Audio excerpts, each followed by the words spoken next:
Qual é a capacidade que o líder precisa ter para resistir às armadilhas que virão à sua frente? Olá pessoal, meu nome é Júnior Rodrigues e hoje eu quero falar aqui com vocês mais um pouquinho sobre o nosso livro 75 lições de liderança de Jesus.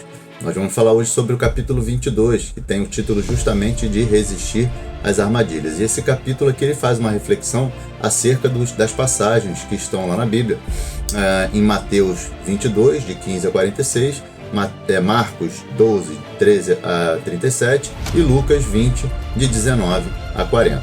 E aí a gente começa aqui a refletir sobre essa necessidade que o líder ele tem de justamente entender que os ataques que um líder recebe, que ele vai receber ao longo do seu caminho, são feitos de forma às vezes muito sutis.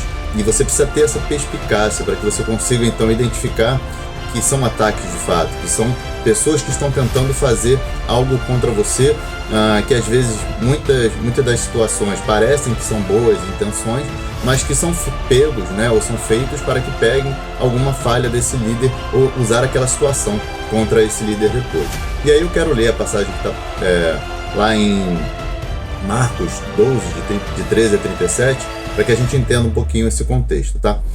Enviaram a Jesus alguns dos fariseus e dos herodianos para que o apanhassem em alguma palavra. Chegando, disseram-lhe: Mestre, sabemos que o Senhor é verdadeiro e não se importa com a opinião dos outros, porque não olha a aparência das pessoas, mas segundo a verdade.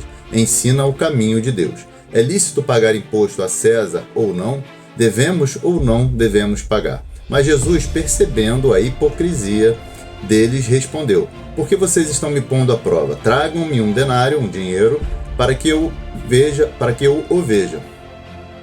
Eles trouxeram e Jesus lhe perguntou: De quem é esta figura e esta inscrição?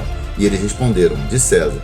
Então Jesus disse: Deem a César o que é de César e a Deus o que é de Deus. E muitos se admiraram dele.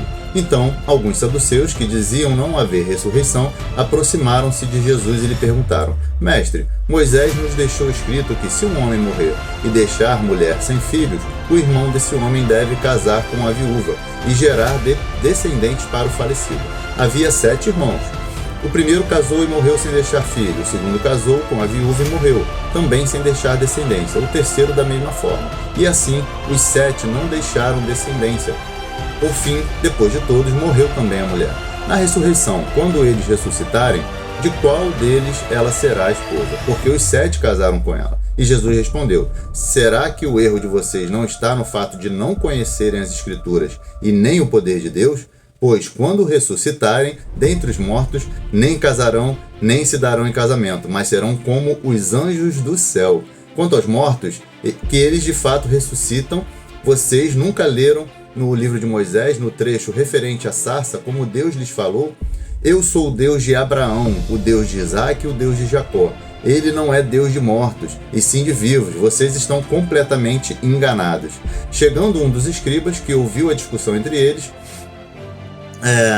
e viu que Jesus tinha dado uma boa resposta, perguntou-lhe: Qual é o principal de todos os mandamentos?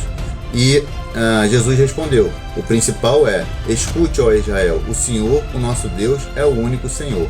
Ame o Senhor, seu Deus, de todo o seu coração, de toda a sua alma, de todo o seu entendimento e com toda a sua força. E o segundo é: Ame o seu próximo como a você ama a si mesmo.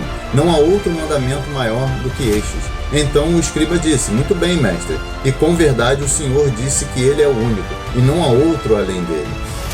E que amar a Deus de todo o coração e de todo o entendimento e com todas as forças, e amar o próximo como a si mesmo, é mais do que todos os holocaustos e sacrifícios. Vendo Jesus que o escriba havia respondido sabiamente, declarou-lhe: Você não está longe do reino de Deus. E ninguém mais ousava fazer perguntas a Jesus. Jesus, ensinando no templo, perguntou: Como dizem que os escribas que o Cristo é filho de Davi? O próprio Davi falou: Pelo Espírito Santo, disse o Senhor ao meu Senhor: Sente-se à minha direita, até que eu ponha os seus inimigos debaixo dos seus pés. O próprio Davi chama o Cristo de Senhor.